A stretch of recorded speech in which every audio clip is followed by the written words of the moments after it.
What are you standing around staring for? Open gun ports, load concept negation explosive rounds. Disregard aiming procedures, just fire. The warships that had flown into the Golden Land opened their gun ports one after another, and then they all fired at once in a scattered mess of cannonballs.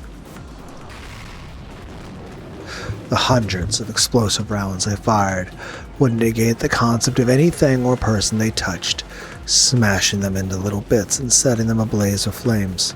The battlefield, full of writhing goats, became a fiery hell.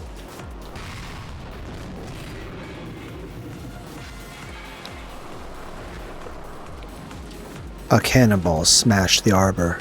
The once beautiful garden maze was burned down, bit by bit, and the fleeing gold butterflies were wrapped in flames, burning into nothingness, like little scraps of paper. This was no longer a battlefield where two sides fought for victory. It was just a confused, hellish pot of boiling water. The Golden Land was being torn apart. The once beautiful rose garden was filled with explosion craters, and its rose petals were scattered about without pity. There were flying bits of flesh, blood, fangs, jaws, shrieks and half-crazed screams, and even amidst this hellish swirl, the goats and the dead continued to fight. As seen from atop the boats, this was hell, without a doubt. All ships, drop anchors. When Erica yelled, the goats and the boats ran around frantically, and one by one massive anchors, hanging by chains, were thrown from the ship's bows down into the earth below.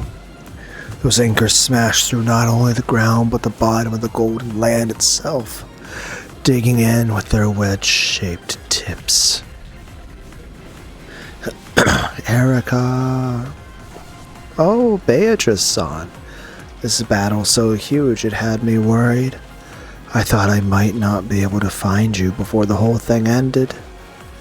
Beatrice landed on the front tip of the warship, facing off against Erica, who stood on the bow. You will not be forgiven. I'll finish you myself right here.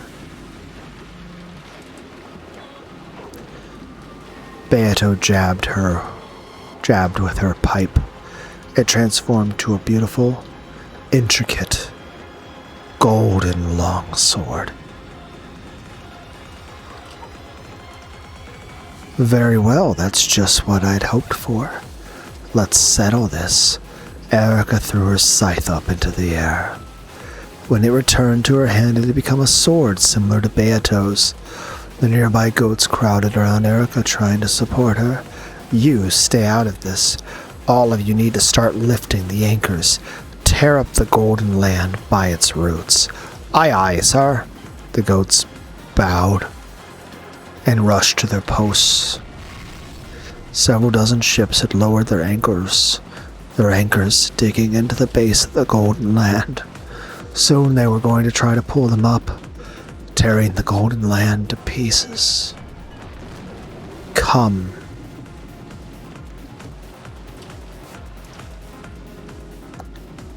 Come, Erica. Erica! I'll give you the honor of my final duel. Beato raised her sword, bowed in the ancient fashion, and waited for her opponent. Erica kicked off her shoes violently and slowly walked up to the tip of the boat barefoot. Then, in accordance with Beato's rules, she bowed back. It was a duel on the prow of a ship that pierced the sky.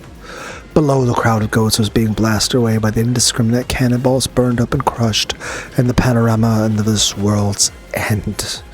By now, it would be stupid to wonder whether anyone from the Ushiromiya family was still alright. Yes, it truly was the end of this world. The end of the Golden Land, ground to dust filled with flames. The golden rose garden was burning spectacularly, with bits of fire and golden splashes flying about. The ground creaked as fissures ran through it, through to the base of the golden land. All of the ships started pulling up their anchors at once. Crowds of mighty goats used all of their monstrous strength to lift them up. The anchors that dug into the golden land's base spread cracks throughout the entire golden land. Not just the ground, but the air itself was filled with cracks. Shards and shards of gold fell down everywhere. The golden land's end was adorned with the flames of hell, and streaking gold fragments with fiery red and ephemeral gold. Atop the boat's prow, Beato and Erica looked down on this, their swords crossed, and sparks flying between them. Now there's one hell of a sight to see. Don't you think it's fitting? The perfect final chapter for your tale. The golden land may meet its end, I may perish as well. However, no one can erase the fact that we were here. Angie reached the answer. The Witch of the Future has a mission and hope, and will soon set off on a new journey. We have already succeeded. Too bad for you, Furuto Erica. This battle ends with our victory. This was a duel between the master of the illusion called the Golden Land and the witch who controlled the truth. The earth split behind them. The Golden Land was torn up. The catbox known as the Golden Land was ripped apart, and the nothingness below peeked out through the cracks. The scrambling crowd of goats fell through the gaps and was swallowed by the sea of nothingness. Beato's friends were among them. They helped each other, lent a hand to each other, unwilling to sacrifice anyone until the final moment. Still, what a romantic and fragile illusion is the end of the world.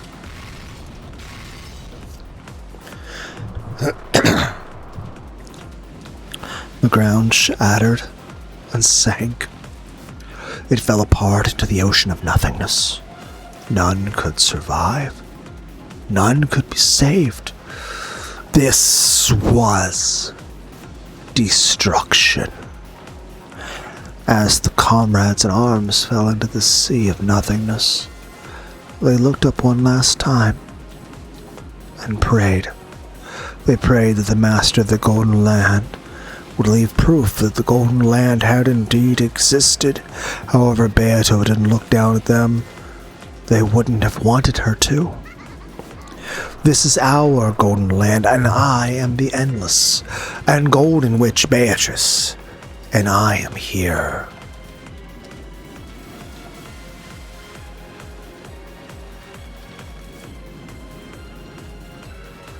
We may fall, but we will not be defeated. You shall become living proof. I'll carve the proof of our existence into your chest. So long, Beatrice. This marks the end of that stupid, endless game. Fall into hell, you illusion.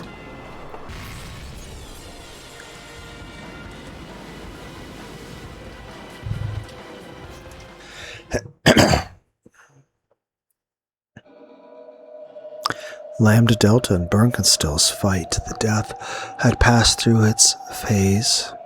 As a dynamic clash of fireworks was now a clash that was quiet and motionless.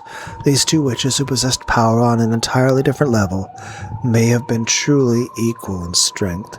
The battle could only be resolved by mutual consent if one of them lost interest or found some reason for wanting to lose. Since both were putting their all into the fight without yielding a bit, they were absolutely and completely equal.